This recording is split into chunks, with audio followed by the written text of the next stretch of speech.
La propuesta que presentamos se enmarca en el campo educativo y de forma más concreta en el área de la educación inclusiva. Dentro del movimiento de la educación inclusiva centramos nuestro estudio en el enfoque denominado Diseño Universal para el Aprendizaje. En adelante, DUA. A continuación pasamos a exponer el marco introductorio, el cual consta de dos partes. Por un lado, la aproximación conceptual del término DUA y por otro, los fundamentos del DUA. El DUA fue desarrollado por el Centro de Tecnología Especial Aplicada en el año 1984. Es un enfoque inclusivo en el que prima la flexibilización del currículo para que sea abierto y accesible. De ese modo, se garantiza la atención a la diversidad. Para cumplir con tal finalidad, el DUA se sustenta en una serie de fundamentos. Como podemos observar, se identifican 7. Estos mantienen estrechas relaciones recíprocas y sitúan al DUA como una herramienta eficaz para alcanzar una educación de calidad, inclusiva y de equidad. La puesta en marcha del DUA exige entender que la educación es un derecho. Esta concepción nos traslada a lo expuesto en el año 1948 con la Declaración Universal de los Derechos Humanos. Tal consideración lleva implícito en el DUA y, según la autora Alba, 2009, en un enfoque inclusivo que conlleva la aceptación y reconocimiento de las necesidades y diferencias individuales de los alumnos.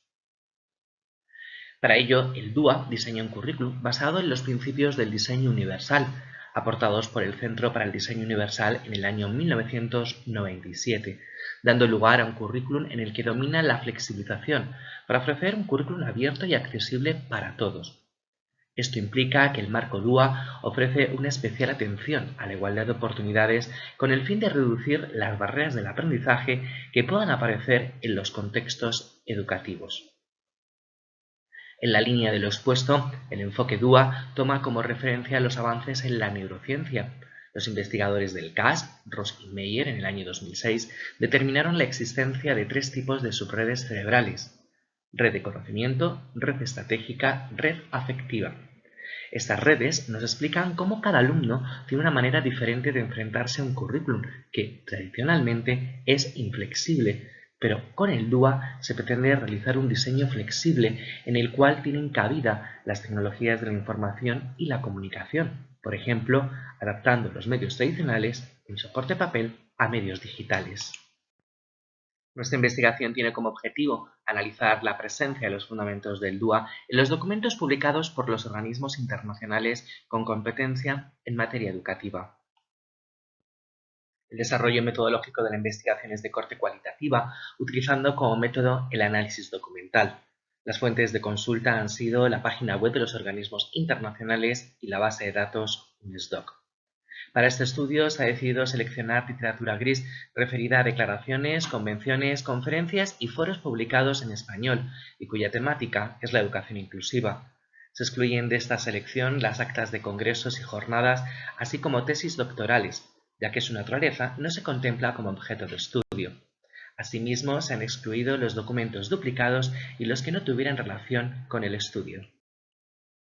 Los organismos internacionales seleccionados han sido Organización de las Naciones Unidas para la Educación, la Ciencia y la Cultura, UNESCO, Organización de Naciones Unidas, ONU, y Agencia Europea para el Desarrollo de la Educación del Alumnado con Necesidades Educativas Especiales. La elección de estas organizaciones viene motivada por su trascendencia a nivel internacional en materia educativa y su especial dedicación al ámbito de la educación inclusiva. En cuanto a los documentos objeto de análisis, la muestra definitiva la componen 11 registros.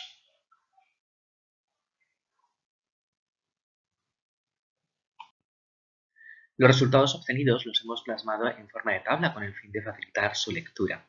La primera columna identifica el número de documento. Posteriormente nos encontramos una segunda columna en la cual aparece la cronología del documento.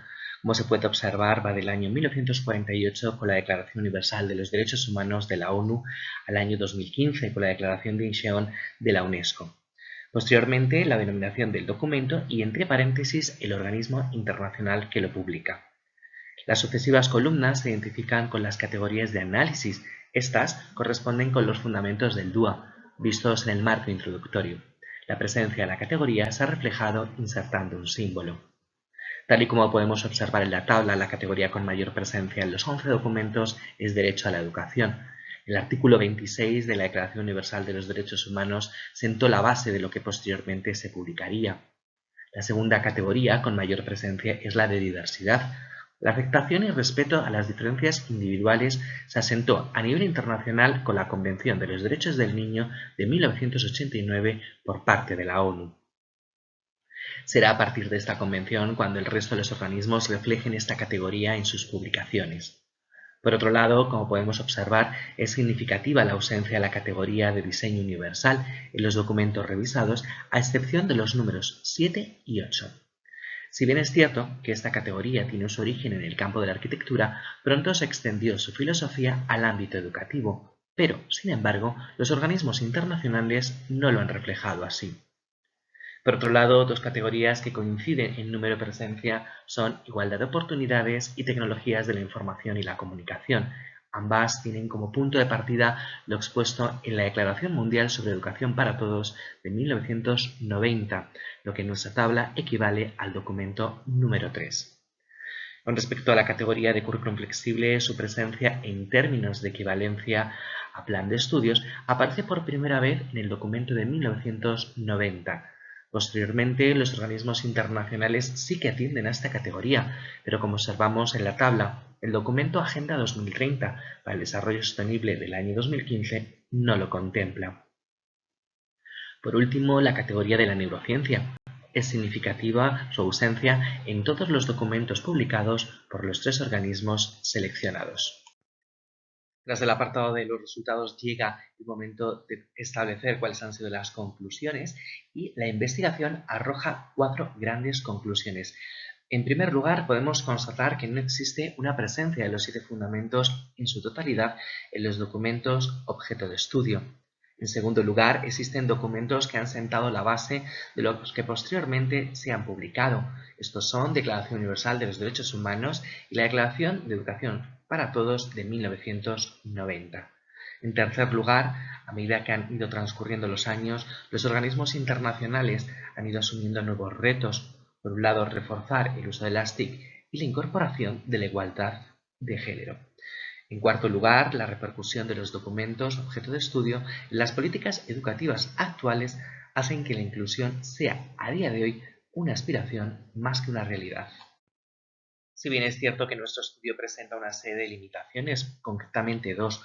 Por un lado, el número de categorías, se ha concretado el número con el fin de dar viabilidad al estudio, y por otro lado, el contexto de análisis. Nuestro estudio se ha centrado en el marco internacional. De ambas limitaciones se desprenden dos futuras líneas de investigación. Por un lado, ampliar el número de categorías, por ejemplo, incluyendo la referida a la participación de la comunidad educativa, y por otro lado, contextualizar el estudio al ámbito nacional con la normativa educativa y curricular correspondiente.